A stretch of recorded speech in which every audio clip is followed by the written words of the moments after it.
dalam pokok permohonan menolak permohonan pemohon untuk seluruhnya.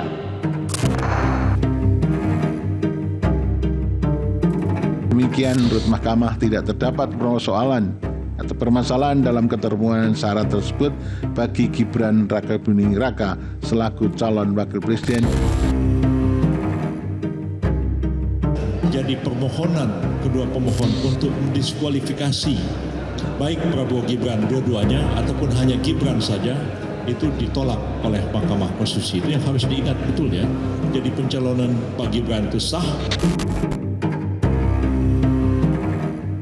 Kami nanti akan sampaikan respon kita atas putusan yang tadi dibacakan. Kita akan siapin statement.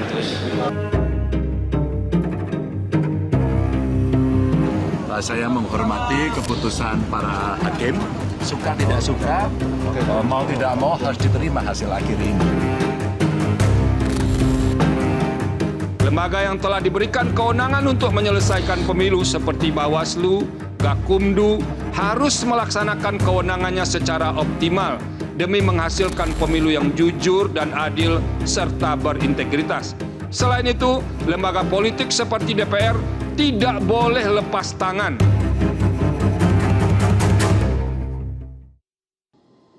Tidak boleh juga harus merasa dikecilkan karena ada satu keputusan yang tidak sesuai dengan harapan kita. Ini konsekuensi dari demokrasi ini. Negara memiliki seluruh model dan sistem yang telah kita kesepakati bersama. Sebagai negara hukum, ini adalah merupakan keputusan peradilan yang tertinggi. Maka wajar bagi kita semuanya harusnya ibarat menutup buku lama dan membuka lembaran buku baru. Beberapa hal yang bisa saya tarik kesimpulan atau underline dari keputusan itu adalah pertama, kami menyayangkan bahwa putusan MK mengabaikan aspek-aspek yang bersifat keadilan substansial di dalam mengambil keputusan tentang PHPU pemilu presiden. Namun demikian, sebagai partai yang memegang prinsip negara hukum dan demokrasi,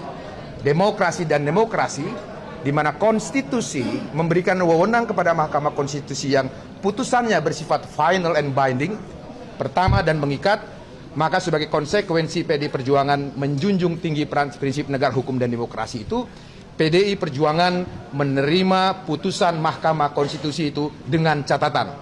Kami menghormati semua ikhtiar dan upaya yang diberikan atau yang dilakukan oleh pasangan 01 dan 03 untuk menempuh jalan keadilan, dan kami semua menjunjung tinggi atas hak konstitusi tersebut. Akan tetapi, ketika keputusan Mahkamah Konstitusi sudah dibacakan, sebagai akhir dari keputusan tersebut, kami mohon keputusan Mahkamah Konstitusi itu untuk dihormati dan dijunjung tinggi. Ya, baik Ustaz, terima kasih Anda masih bersama kami. Bergabung di Bangun Demokrasi, Mas Burhanuddin Muhtadi. Halo Mas Burhan, selamat malam. Malam. Tadi sempat di awal kita bahas soal dissenting opinion yang disampaikan oleh Hakim Konstitusi. Tapi kemudian banyak yang bertanya juga soal arah peta politiknya seperti apa? Menurut Mas Burhan, akankah yang sebelumnya cair dan menggunakan kalimat kita tunggu putusan MK akan lebih terlihat jelas positioningnya ke depan? Iya, tapi sebelum menjawab pertanyaan itu, saya ingin mengatakan bahwa ditolaknya petitum paslon 01 atau 03 itu tidak bulat.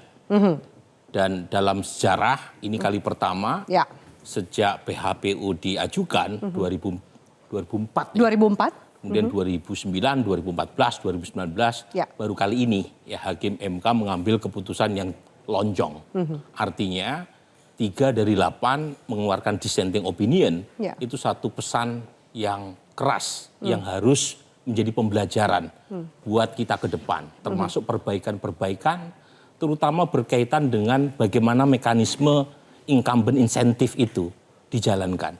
Kan soal bansos ini kan ada yang menganggap itu bagian dari insentif sebagai incumbent, ada juga yang mengatakan itu sebagai abuse of power. Nah itu tugas DPR dan pemerintah untuk memperbaiki keremangan-keremangan itu.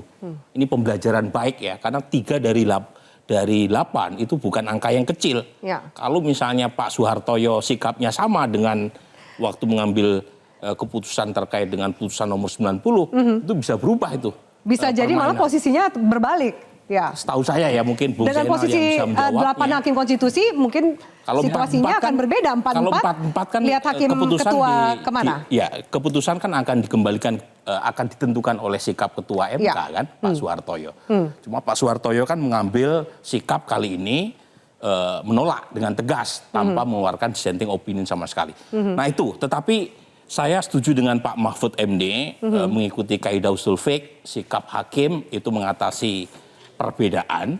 Jadi perbedaan yang muncul berkaitan dengan konstitusionalitas dan legitimasi hasil pemilu 2024 secara formal sudah selesai. Dan itu artinya menjadi titik pijak buat kalangan politisi untuk mengatur ritme koalisi dan penentuan sikap politik. Ya, terutama jelang berakhirnya masa jabatan Pak Jokowi.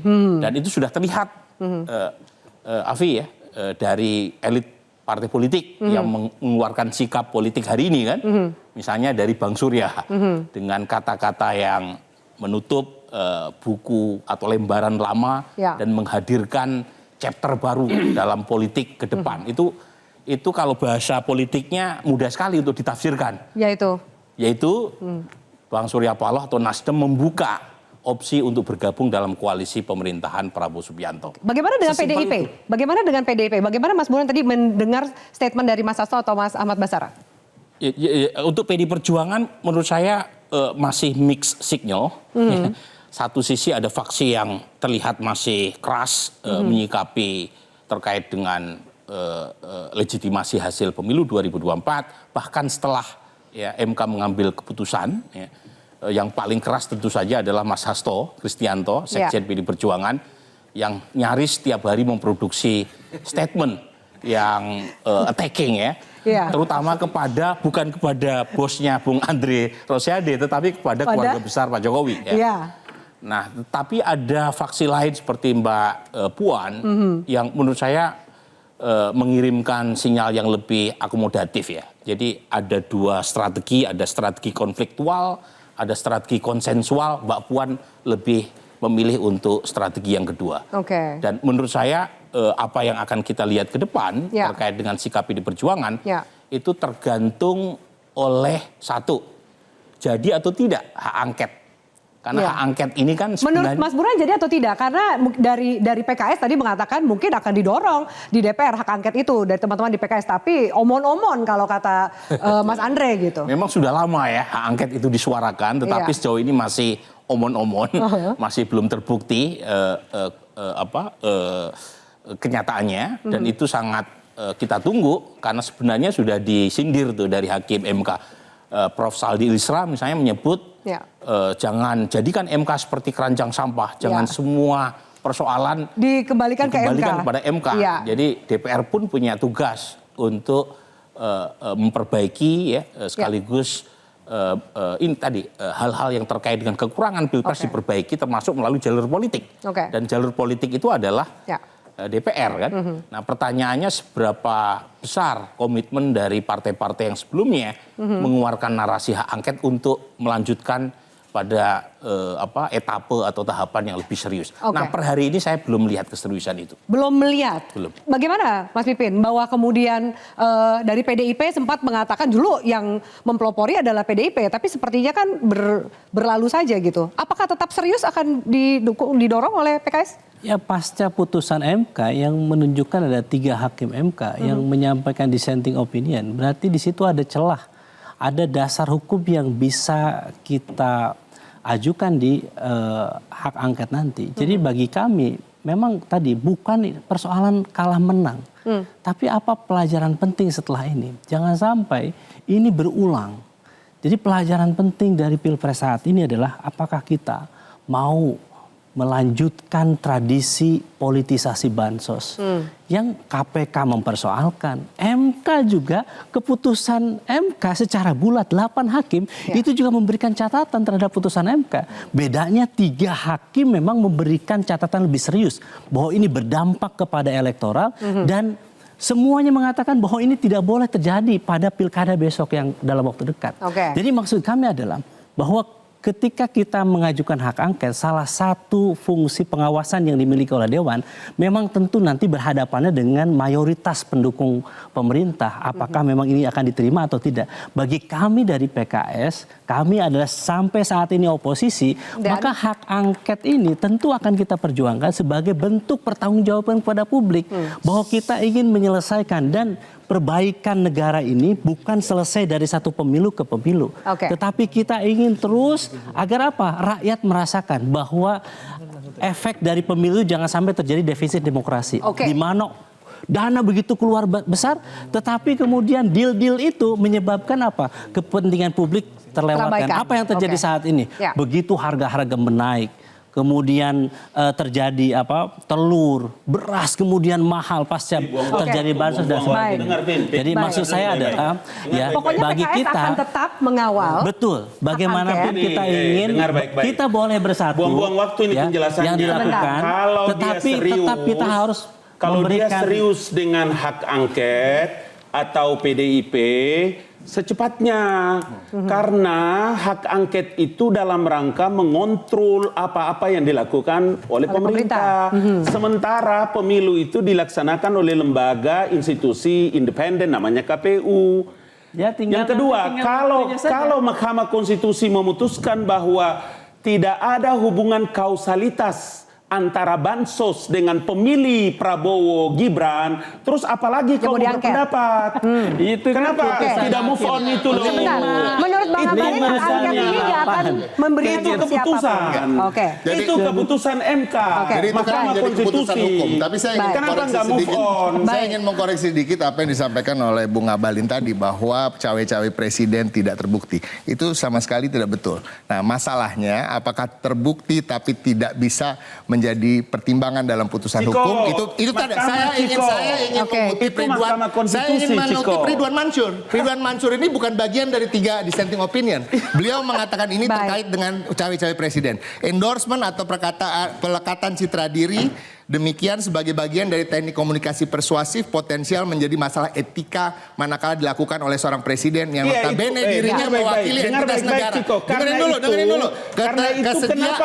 Kesediaan atau kerelaan presiden yang demikian serta kerelaan para petahana di level masing-masing yang menghadapi kemiripan situasi dengan kondisi pemilu presiden dan wakil presiden tahun 2024 in case petahana kepala daerah merupakan faktor utama bagi terjaganya serta meningkatnya kualitas demokrasi. Tunggu dulu.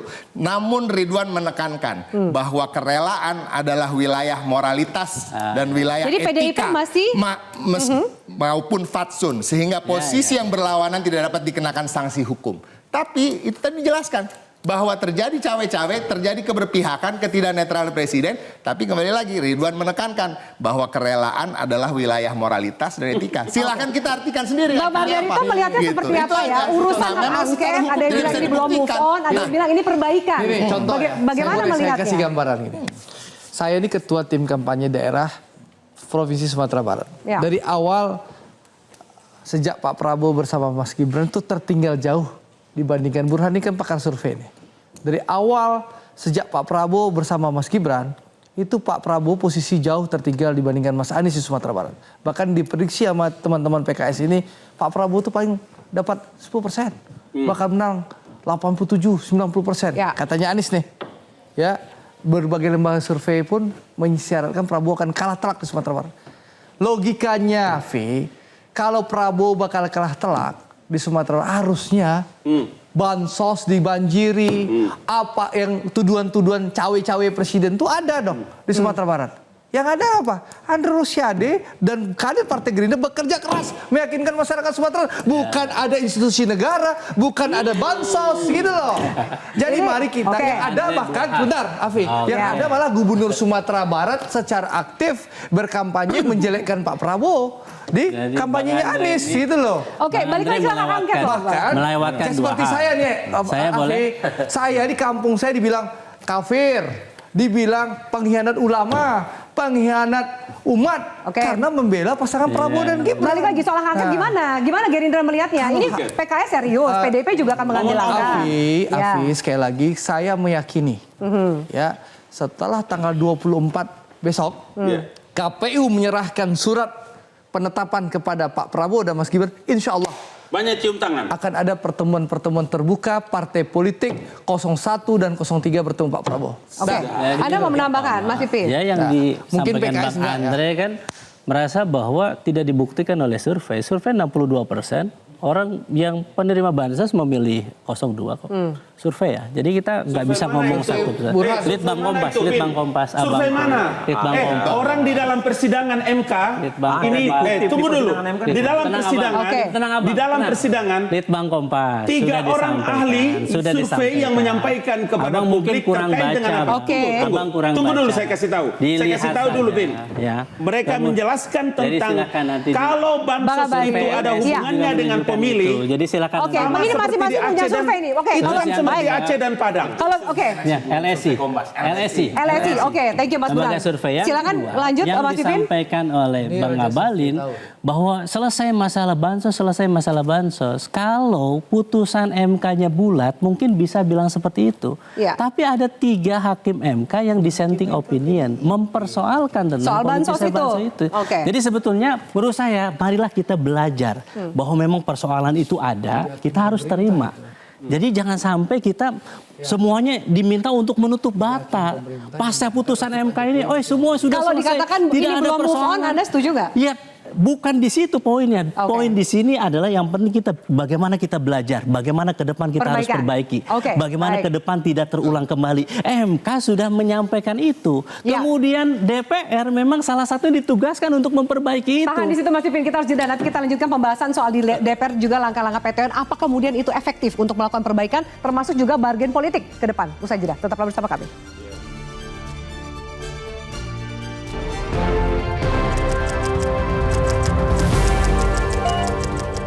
Jelajahi cara baru mendapatkan informasi. Download Metro TV Extend sekarang.